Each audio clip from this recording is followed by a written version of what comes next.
so wonderful to have the sunshine. I don't know when the sunlight is shown. We can't my name is Diana Abedy. The microphone. Oh no. This is Diana. My name's Diana Abedy, and I am with Keep It Green. And Keep It Green is a citizens group that's interested in environmental issues, particularly those that affect the Hudson River, and also public health issues related to the environment. I'm so glad to see such a big turnout. I'm sorry we don't have seats for everyone.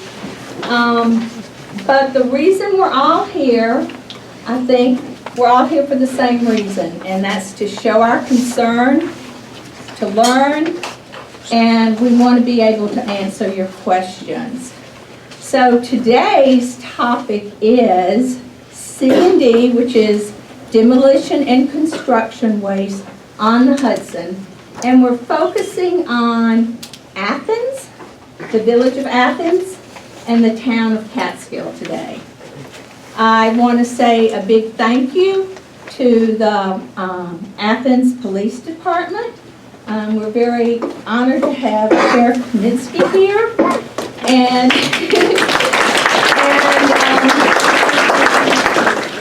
the fire department's always so nice. We've worked with them for the pumpkin parade for years, and you know, they didn't even charge us for the coffee, so let's give it.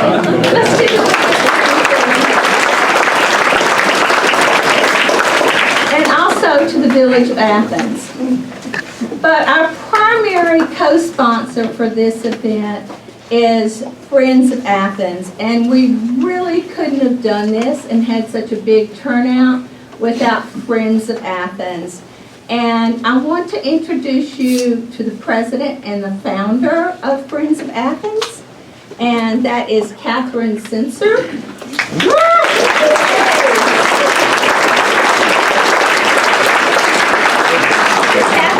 Catherine is a full-time resident of Athens. She's a former journalist and magazine editor.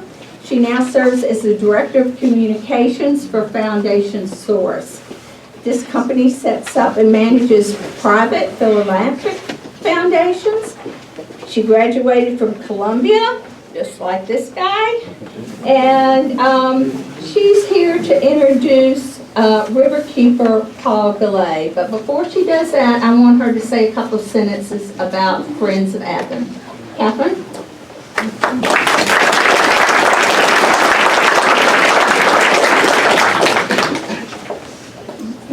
Sorry, adjusting for height efficiencies. Thank you, Diana, not only for the introduction, but also for your leadership on this effort and hard work on this event. As Diana mentioned, I am the president and founder of Friends of Athens. And for those of you who don't know the group, we're the group that recently planted 40 trees in the village. And with luck, some of the trees that we planted will blossom this spring. But many of them won't reach their full maturity for years, and possibly not even during my lifetime. And that's what planting trees is about. It's faith that years from now, someone will be sitting in the shade, smelling the blossoms, or admiring the brilliant scarlet foliage on a fall day. And perhaps they will think kindly of us, or perhaps they won't think of us at all. They'll just enjoy the natural beauty that we help nurture. But you and I will know that we left a legacy of care. With that legacy of care in mind, I ask that everyone who previously served as an elected official in the town or village of Athens, please rise. I know we have a few.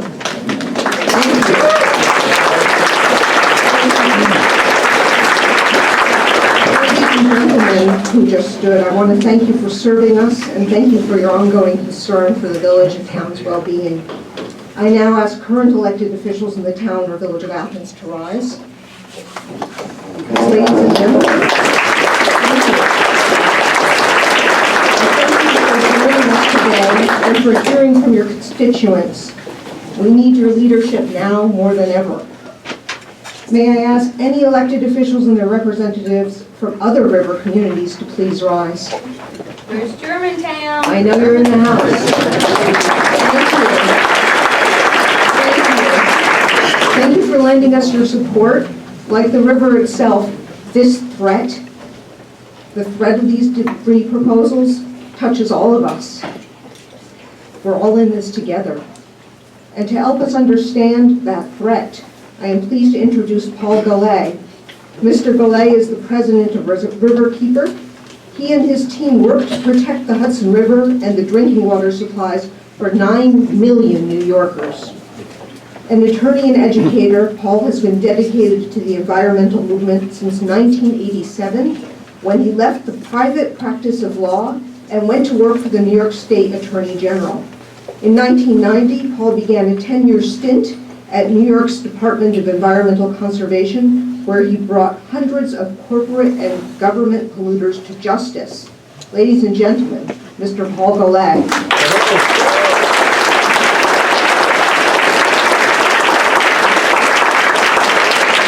Thank you, Catherine. Can you all hear me? Yeah. Okay, excellent. So we're off to an okay start. I'm honored and humbled to be here. It's an enormous crowd. I hope it's not violating any of the fire laws. I think we're okay even if it is. I want to recognize a colleague of mine who you've already met, and that's Rebecca Martin. Rebecca is at our organization. We first met Rebecca because of her work with KingstonCitizens.org. And you're very fortunate to have so many people like Rebecca and Catherine, Diana, Laurel, all the folks who are here from the organizations who are civic leaders. And you're so lucky to have leaders from within elected government who care about these issues and care about what you have to say about them and see their responsibility as leaving the village and the town better than they found it. I've seen a lot of cases in which proposals like this come forward, and I've almost never seen a stronger, is this any better? Yeah. I've almost never seen a stronger presence out of the gate than what you all have here.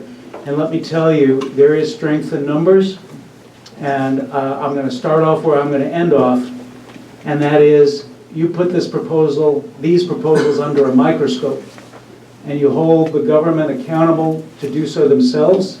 And everything that I've read indicates that the folks who are here from the government have every intention to do so. And the people who made the application, they're going to say this, but the truth may be that. You put this proposal under a microscope. You make sure that there is a full environmental impact statement prepared for it, and that every aspect, every possible adverse impact is studied before this gets anywhere near going forward.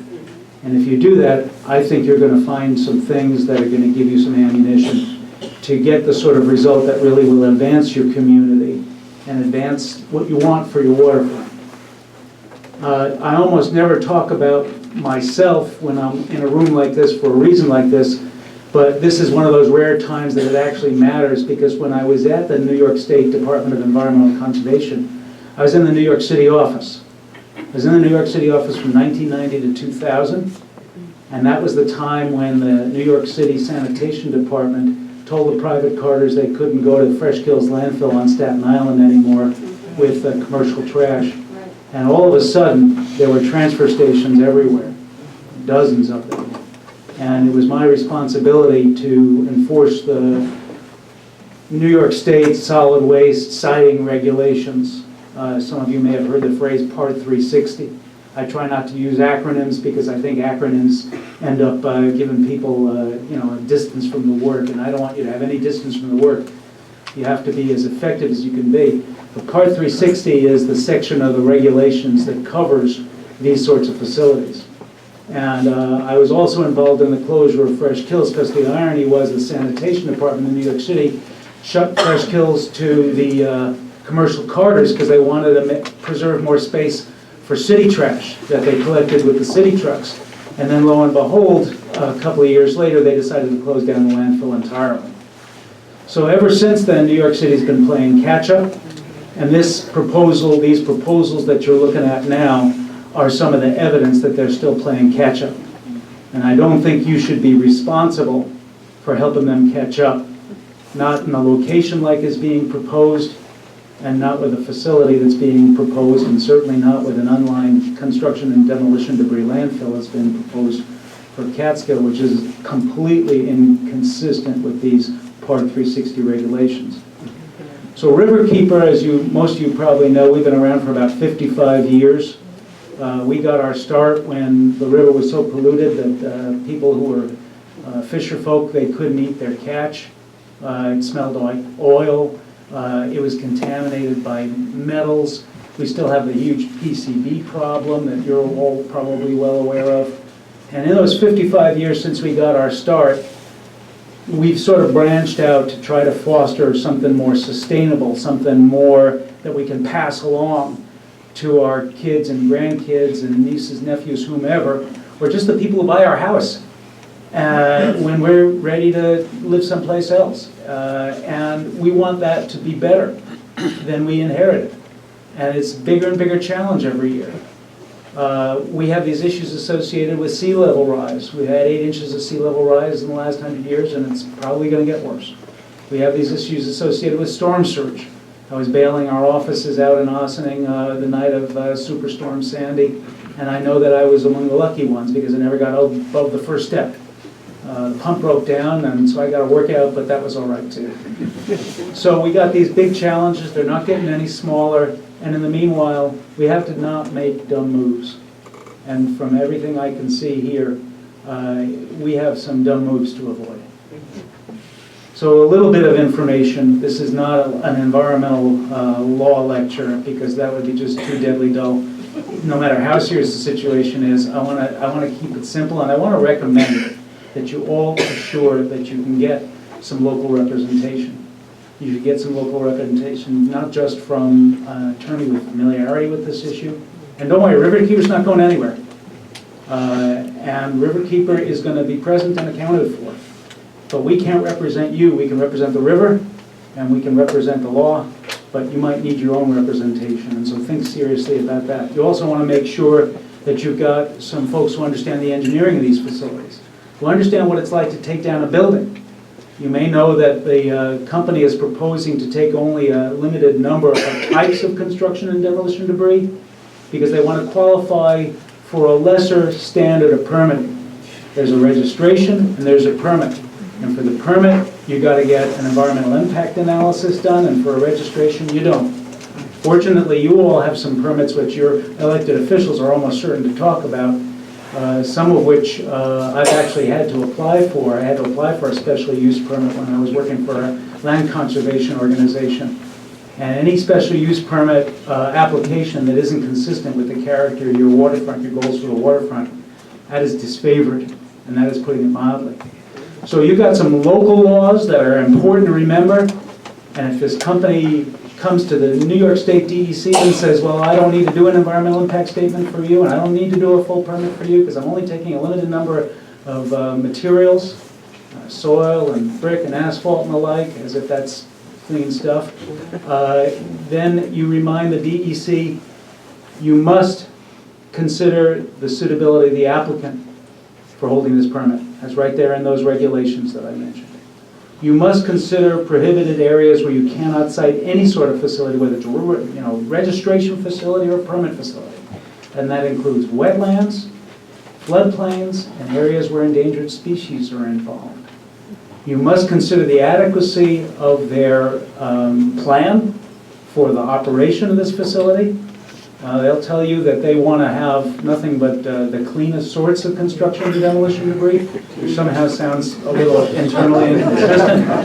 But anybody who's ever seen a building come down, whether it's here or in New York City or wherever, you know the idea that you can just wave a wand and separate out the drywall from the painted, treated wood, from the soil, from the concrete, from the other masonry.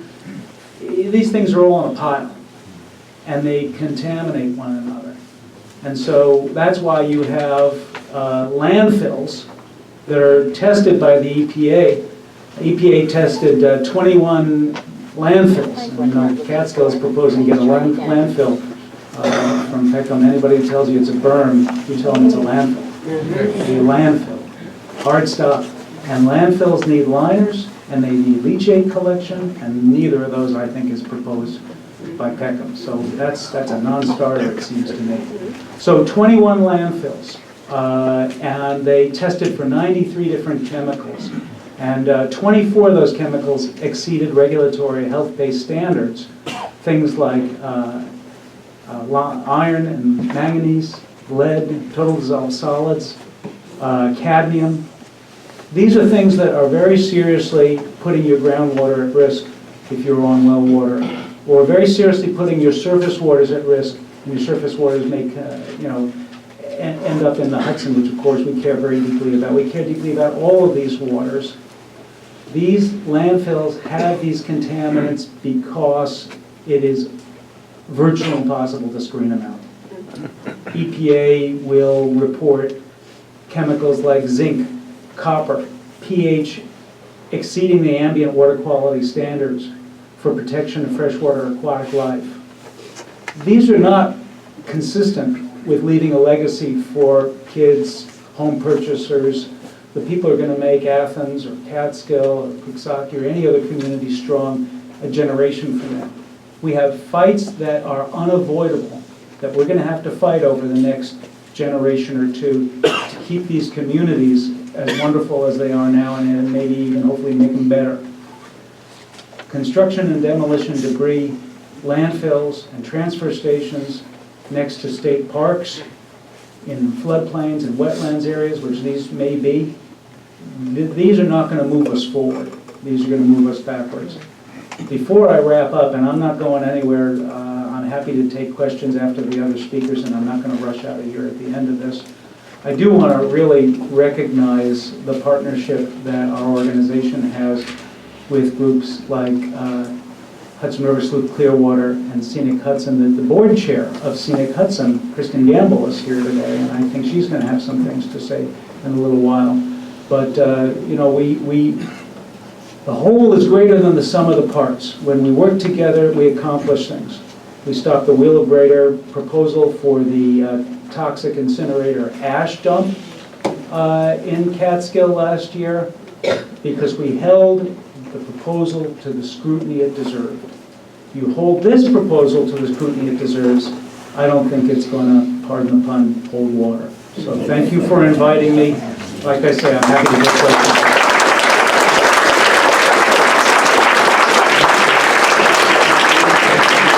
Thank you very much. That was really inspirational and very helpful Diane, too. louder. Louder, Diane. Oh, gosh. Closer to the mic. So Paul mentioned Catherine, and Catherine is with Riverkeeper, and she has also been, Rebecca has been so helpful to us in Keep It Green, and with both the Peckham proposal and the Athens proposal. I just want to say that she has her own organization that she founded in 2006. It's called Kingston Citizens. It's a volunteer group that's committed to nurturing transparency in local government. She also helped save a historic area in Kingston recently, which they were going to put a big modern hotel there, right? Is that right? It's not over, But it's not over, but she's working on it. She's so busy, and she has put in so many hours behind the scene, Rebecca. And just on a very personal note, I met Rebecca 20 years ago in a jazz club in Berkshires. She's a remarkable jazz singer, and she just finished recording. Diana, stop. And I'm so in awe of you and the other people here. She is our moderator. We couldn't ask for a better moderator or a liaison to Keep It Green. Rebecca, thank you.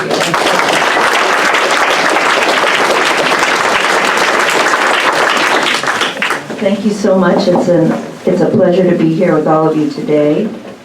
I am just going to give a little bit of housekeeping here up front.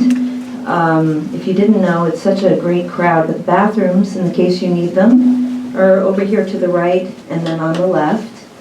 We're being filmed today, which is great, so that more of the community is able to see and hear what's happening this afternoon. Clark Richters from the Kingston News is here, and Larry is here too to film. So you will be filmed in the case that you ask any questions. I just wanted to make you aware of that. There's going to be a question and answer period following the presentations. We don't have microphones in the audience, but I'll help you the best I can. We'll come around and take turns and repeat our questions in the case that we need you to project. And we'll get into that a little bit more, but I just wanted you to know that questions will follow the presentations this afternoon. And before we begin, I would like to bring Kristen Gamble from Scenic Hudson, who's the chair of the board, who is here today from Hudson, as Paul introduced earlier, just to say a few words before Diana comes back to introduce the speakers.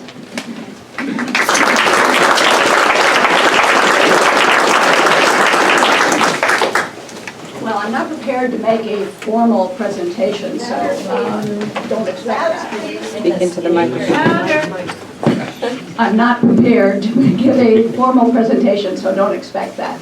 But I just want to be here as a citizen. I live over in Hudson, and I am board chair of Scenic Hudson, and what happens here matters to us a lot. I never cease to be amazed after decades of effort by so many local people and organizations up and down the Hudson River to repair from the industrialization of the early 20th century and the 19th century as it happened in the river and really polluted it. So here we go again. Somebody, after all this cleanup that we've done and advancements that we've been making, how can they even imagine doing this? I mean, it's just phenomenal to me. So our president, Ned Sullivan, did put out a press release earlier, I guess last night or today, whatever. And he just reiterates the fact that this is something that must be fought. I mean, we have done so much in this area to, create the skywalk just 8 months ago that was opened, and the views from the skywalk and how that is going to be, tainted, in a word, by these efforts. And so we really need a local group, a local active, large participation that fights this. And Paul has laid out a lot of the ground rules of what has to happen. And we are very much in support of what you're trying to do.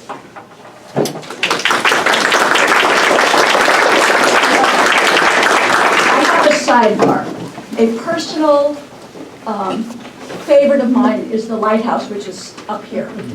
In case you hadn't heard, the lighthouse was just named by New York's State Preservation League to be one of the 7 to save, a designation that they put out every other year.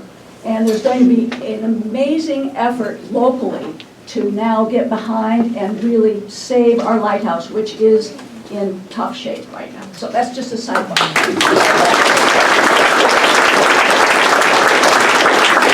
Thank you.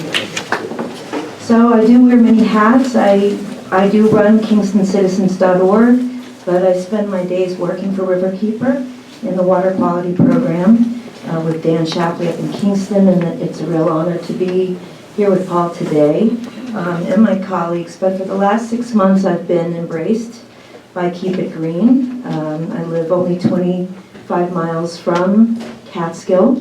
When I heard about the landfill potential, the Peckham landfill, I wanted to come and learn more, and that was in October, and I've been coming to meetings every month and getting to know the community further north from where I am in Kingston.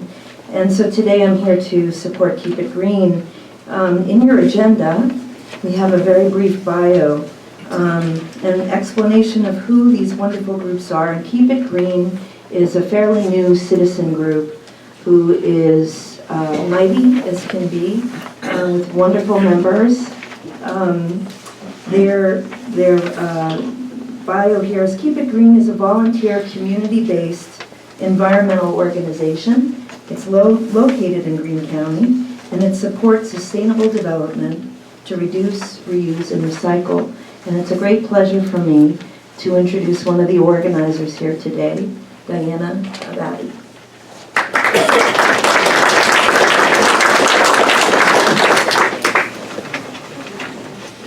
Thank you, Rebecca. So, third time's a charm. Let's see if I can get this right. Diana, you've got to come closer to that mic. How is this, Pat? If you're getting there. How is this? You can tell I'm not a jazz singer, right? Rebecca was talking about mighty groups and mighty members, and one of our mightiest members is David Walker. And David was born and raised in Troy with a view of the Catskill. He's a retiree in Catskill, and he is, of course, one of the original members of Keep It Green. He is a Higgins Professor Emeritus of Earth and Environmental Sciences at Lamont Dory Earth Observatory. I'm not good at this. At Columbia University, and he's the former department chair of the Earth and Environmental Sciences Department at Columbia University. Dr. Walker received his PhD at Harvard in 1972, and he was elected to the National Academy of Sciences in 1999. He taught field mapping geology in the Upper Valley, and he's done that since 1983. His research was recognized by the Geological Society of America, for which he received a Day Medal. The American Geophysical Union, he received the Hess Medal. The Geochemical Society, he received the Clark Medal. The Mineralogy Society of America, and he's a fellow there. And he's married with 3 children and has 3 grandchildren. Thank you very much. Please welcome Dr. Walker.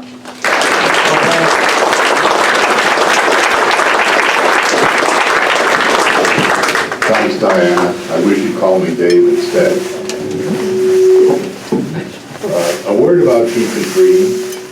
We started as a resistance organization to keep environmental degradation under control in Greene County. So we started as a resistance, but we're also partially,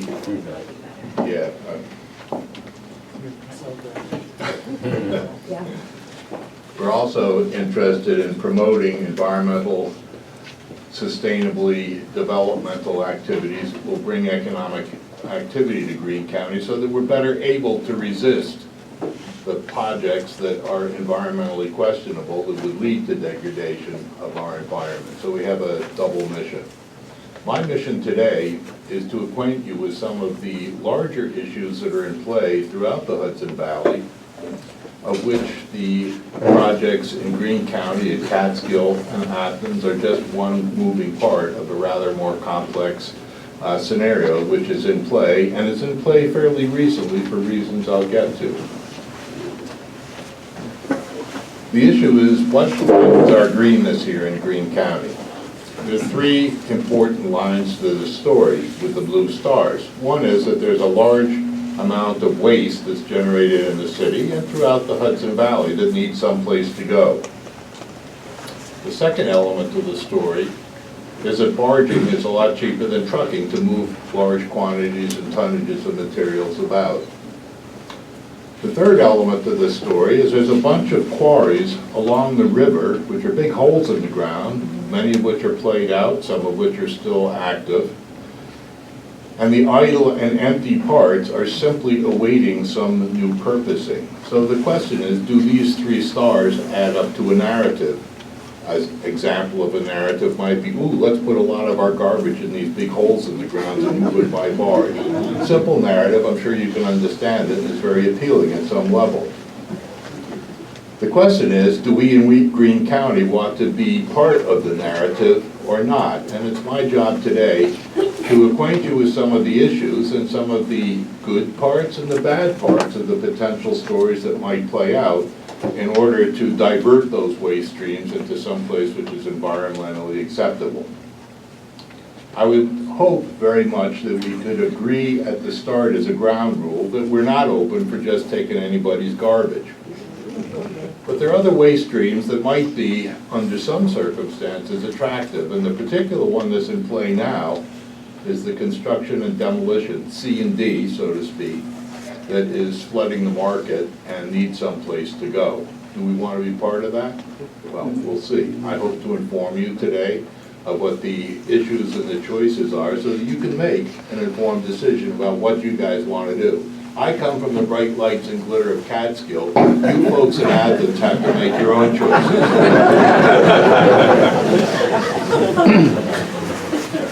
You don't want to make the mistake of our neighbor up the river, Rensselaer, New York, who were invaded and taken over by a landfill. They had the wisdom to co-locate it next to the high school so that the students of the high school could learn up close and personal what happens when local elected leaders make a real mistake and allow something like this to go forward. So I think it would be important that we keep as our ground rule, we're not going to become South Rensselaer or the dumpster of the Hudson Valley. I hope we can agree on that ahead of time. Good.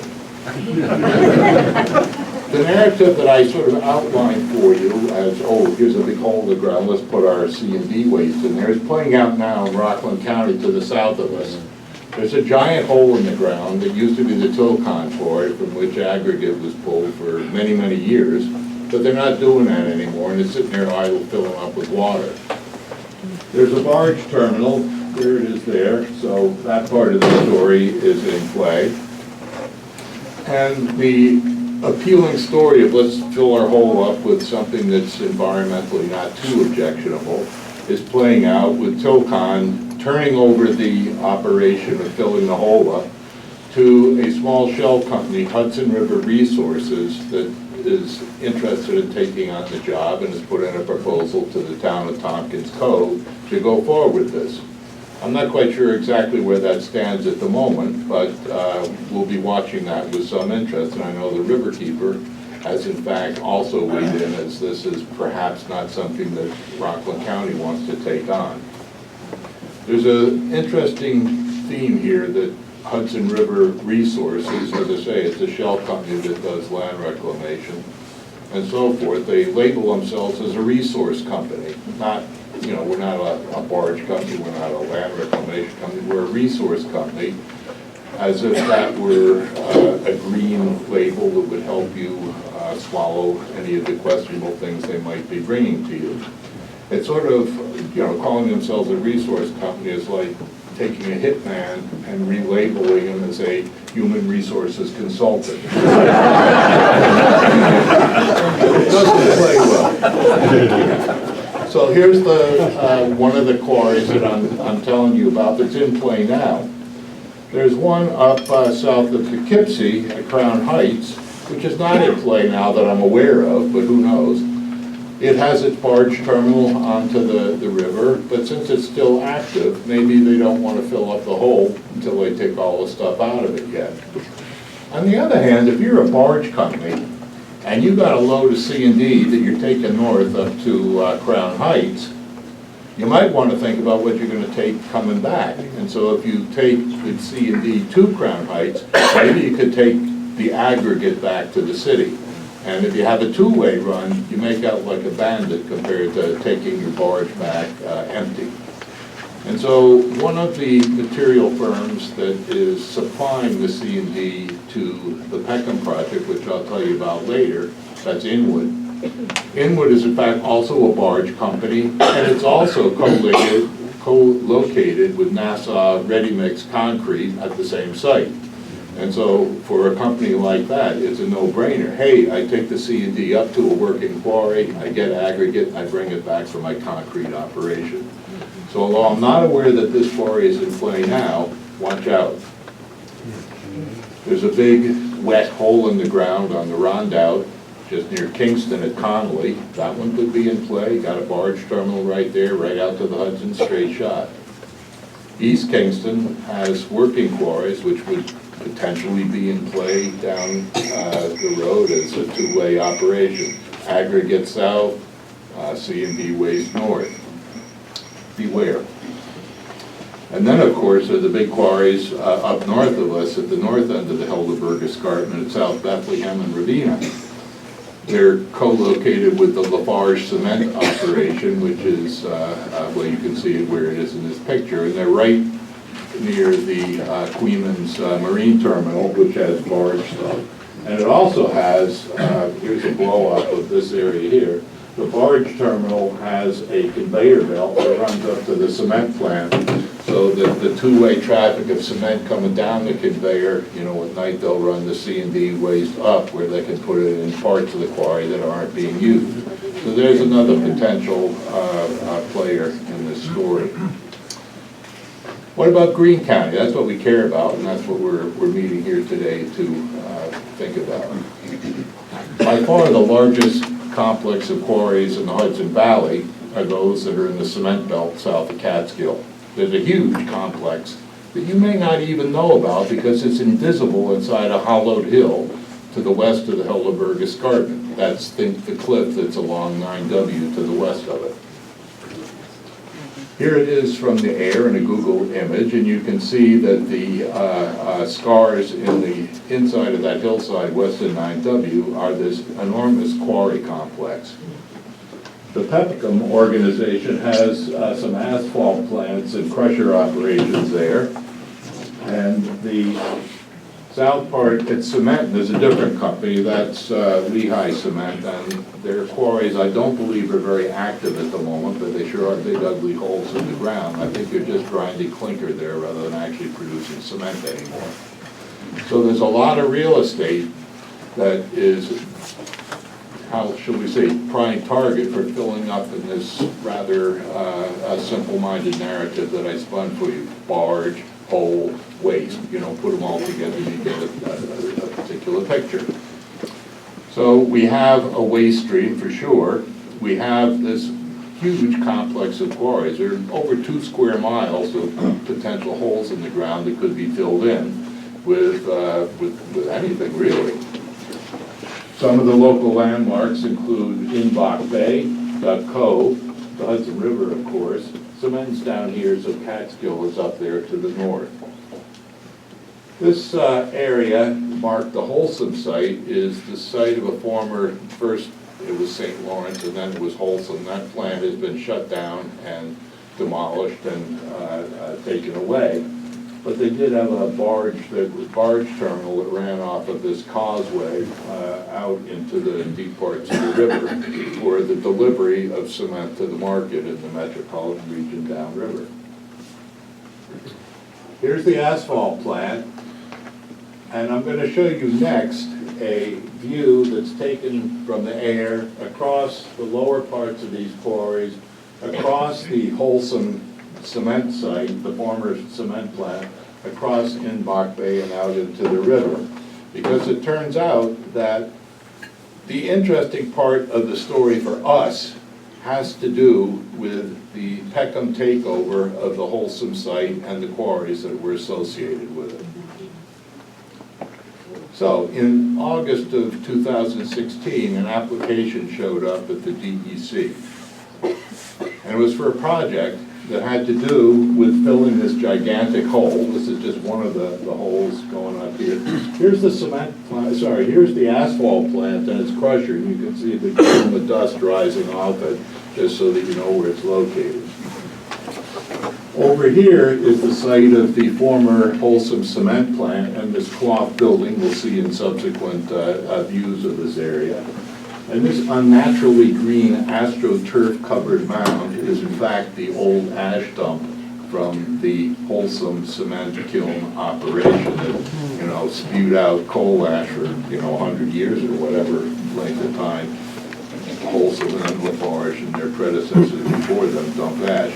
And by the way, the whole area here up and down the cement belt has these ash dumps associated with them. Now, the story that I'm going to tell you is actually a little bit different from what goes on in Tompkins Cove, because the proposal, of which this picture was the cover page that went to the DEC, was a little bit different from the C&D dump it in the hole. What they wanted to do was put a lot of toxic ash that was generated by a series of toxic ash incinerators throughout the Hudson Valley that Wheelabrator operated for Peekskill, for Poughkeepsie, for Hudson Falls, and so forth. So we have an empty quarry, check. We have a waste stream, we have that for sure, but it isn't C&D debris this time. It's toxic incinerator ash. And we do have a barge dock, but we only have that since Peckham took over the Wholesome site, including the causeway and the barge terminal at the end of it, on either side of Inbach Bay and Duck Cove. So the three red checks I said have the same elements that we looked at before, but they're different. But there was a closely held parallel project, which we didn't find out about until 4 months ago, which actually closed the loop and makes the story quite similar to the other ones which are in play. How'd the Wheelabrator proposal work out? Well, actually, it didn't play very well in the community. It had been on the table for 3 years, and it wasn't public knowledge until the spring of 2019. At which point Keep It Green sort of sat back, and I, as a geologist, found it such an offensive proposal from a geological point of view, not to mention its environmental disastrous fallout that formed, and we made, shall we say, the public aware that there were problems with this proposal that had serious consequences for the locale. Oh, I'm asked to get closer. When I did that, I sometimes hear some feedback. There is feedback. You're just not microgenic. I'll shrink, and that way I'll get So, what happened was that the publicity that was generated made the Wheelabrator proposal extremely distasteful to the Australian bank, which was in the process of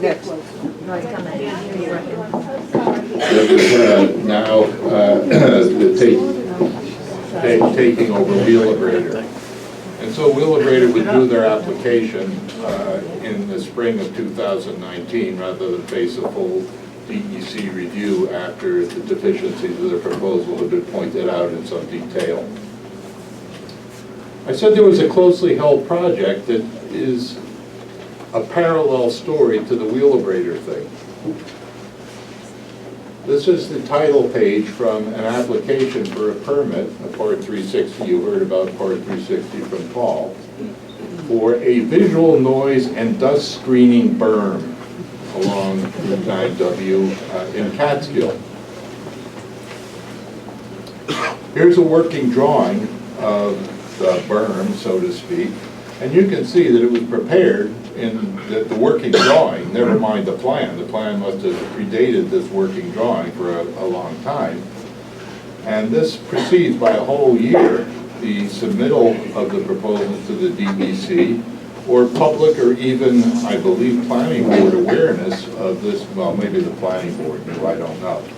But the public awareness of this proposal was a year behind on having these drawings going into the proposal. There's the berm outlined in orange, and you say, what on earth is that doing there? What's the point of this berm?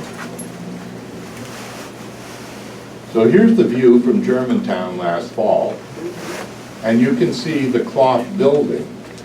So I told you in the picture where the cloth, I showed it to you, here it is on the map.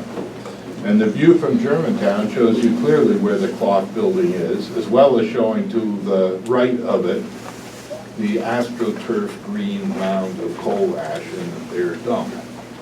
So the proposal was to essentially,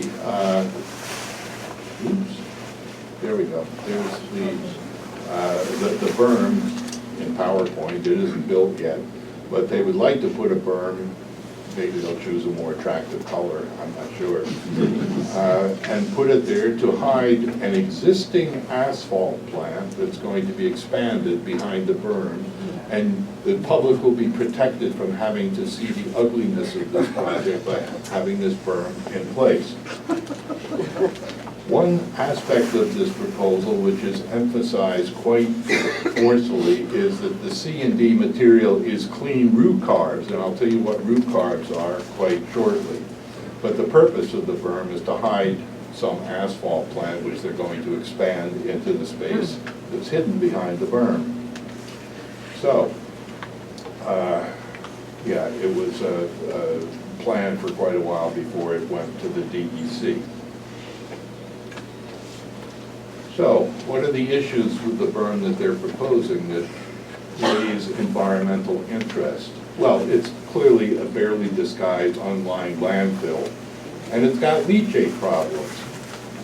This was quite obvious to the DEC when they reviewed the project, and they said, you know, you have to go the landfill route rather than try and put this off as a construction project. The material that was to fill the berm and make the bulk of the construction was this stuff, root carbs, which is recognizable, uncontaminated concrete, asphalt, brick, rock, soil. And that's fine, they're passing it off as clean, but the issue is when you read the fine print in the proposal, is that this stuff is allowed to have 4% of other material besides just old bricks and asphalt. And so if you do the math, on a 600,000 ton berm, which is the mass that they're proposing to dump there, you have 4% of others, you could have 24,000 tons, not pounds, tons of toxin in the mix, and that would be perfectly acceptable.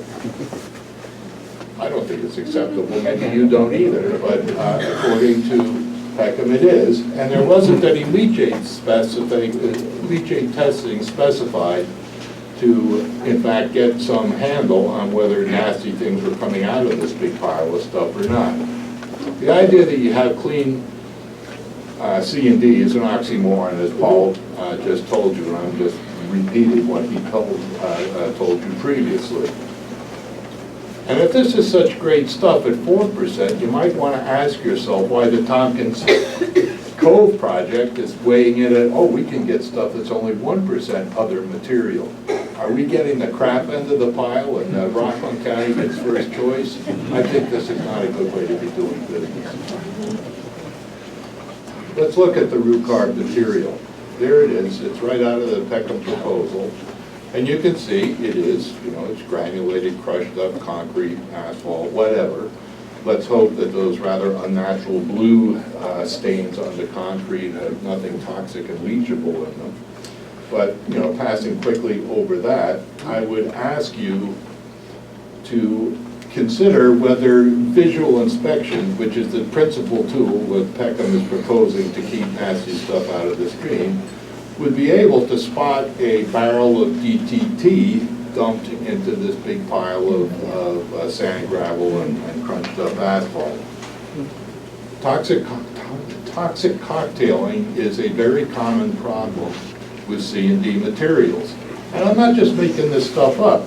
When the DEC sent a SWAT team into Corollas' dump last summer down in Saugerties, the first thing they found when they tested was it was laced with DDT. I mean, where do they get this stuff? We haven't made it for decades, and yet it's showing up in these landfills as a clear and present danger to the health of anybody who lives down leachate path or down drainage from something like that. So it's not clear to me that a 4% standard of other and the possibility of somebody taking a barrel of DDT off of the skyway over the Hudson as the barge is coming up from Brooklyn is something you want in your environmental future. The way you keep that stuff out is to test for it chemically at the point of delivery and the point of receipt. Supposedly, when it leaves Brooklyn or Nassau County, it will be tested. But Peckham is only proposing to test one barge in 10 chemically to see if there's stuff and that you might not want. That's clearly unacceptable. And And somebody other than Peckham ought to be in charge of doing the testing, and they ought to be randomizing it, not a 1 in 10 formula. It's crazy. There are more issues with the berm, and who needs it anyway? And why do you want to hide an asphalt plant?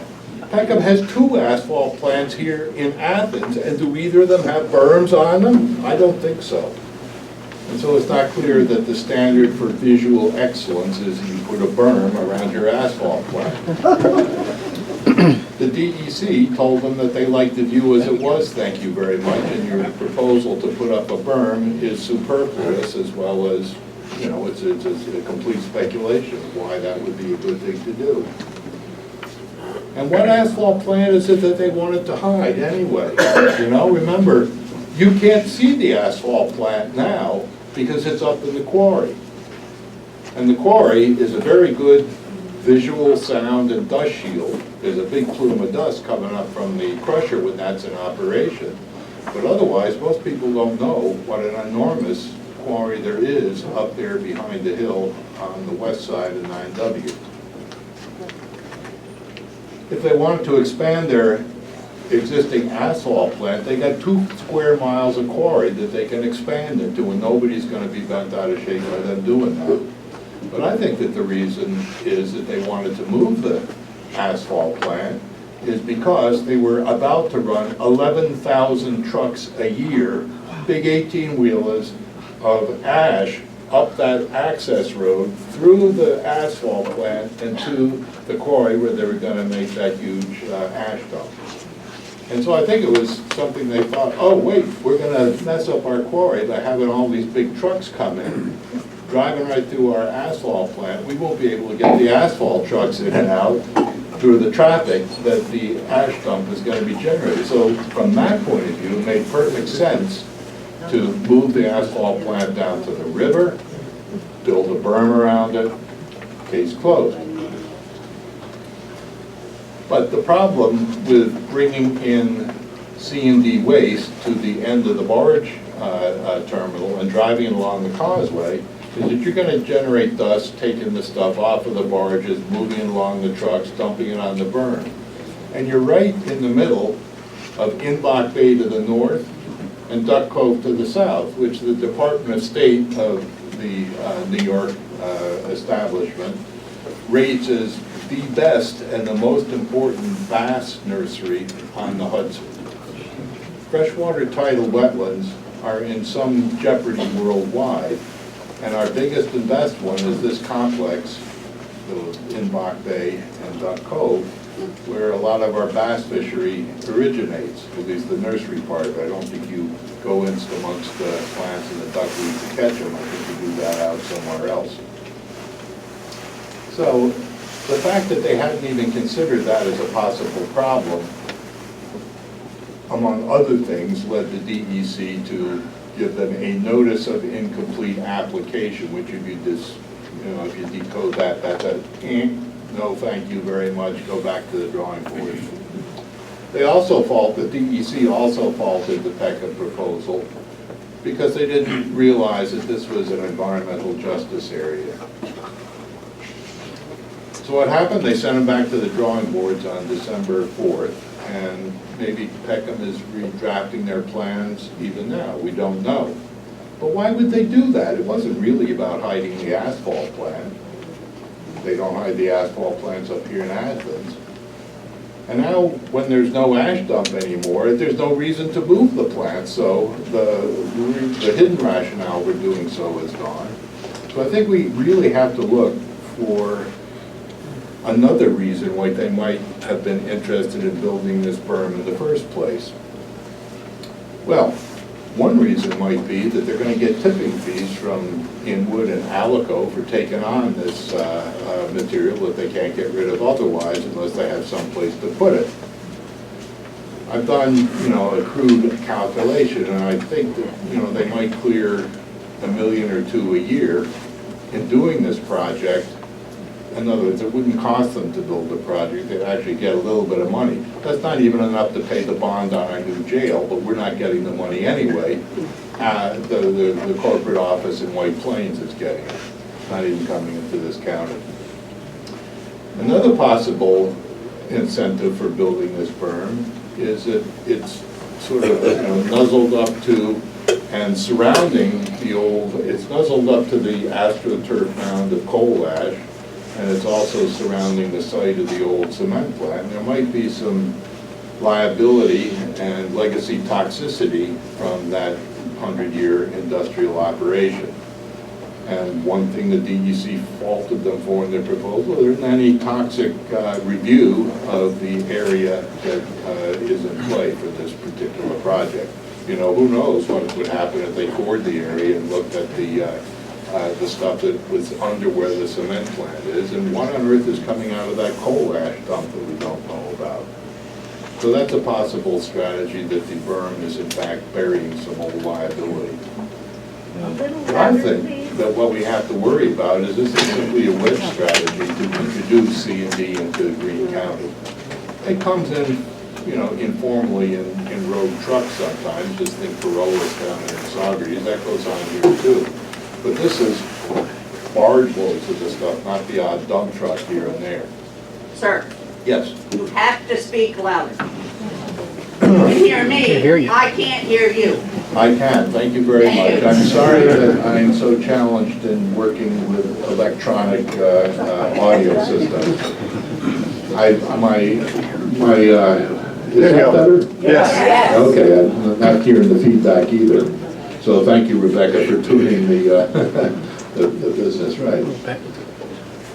We're here to talk about Athens, aren't we? And I haven't gotten to Athens yet because I was sort of setting the stage for where Athens fits into this much larger picture of a Hudson Valley waste stream, a bunch of barges and big holes in the ground. Athens doesn't have a big hole in the ground to put this stuff in. So the other parts of the story, the barge terminal and a waste stream, it does have. And sure enough, right on cue, as soon as we're looking at the wheelabrator withdrawing, out of the ether pops Athens Steve Doring Environmental Development, LLC, with the proposal to put a C&D processing facility, I emphasize processing facility, here in Athens. A couple of things to note. Note the environmental development wrapper on a shell company. Athens Steve Doring didn't even exist a year ago. It was formed simply to do this project. And LLC means you can't fight them in court, at least not as hard if they weren't an LLC company. C&D, self-explanatory. Processing needs some explanation. I'll get to that shortly. Where is this proposed site? It's up on North Washington Street, right south of the boat launch on the Murdner Kill, which I indicated with a white arrow there. So their proposal, this page is, a picture is taken out of their proposal that went to the DEC last fall, shows the site at 133 North Washington, where they're proposing to bring barges to the site, unload C&D material and process it, and put it in separate piles for asphalt here, concrete over there, and so on and so forth. This is an archival picture of this 16 years ago, when it was still a small tank farm and barge unloading point for hydrocarbons. I believe Peckham had something to do with this. Now, the issue is processing. What is processing of C&D? One end member is you take it out of the barge and you put it in a truck and send it somewhere else. That's the simplest. On the other hand, processing might well involve crushing the stuff, screening it, and sorting it. And here's an example of what an operation for those processes looks like. There's a lot of dust. There's a lot of noise. And the character of your village would change substantially if you had a crusher at the end of North Washington Street. You wouldn't be able to hear yourself think in the Stewart House when you're enjoying a fine beverage on the premises where this crusher was going. The Tompkins Cove crusher makes a noise problem 2 miles away. So I have to tell you that this is not something that is going to keep the character of the village the same if you wind up with a crushing, screening, and sorting facility. It's obvious that crushing and sorting produce a lot of dust. Remember that dust plume I showed you over the asphalt plant up in the quarry when I showed you the front page of the Wheelabrator?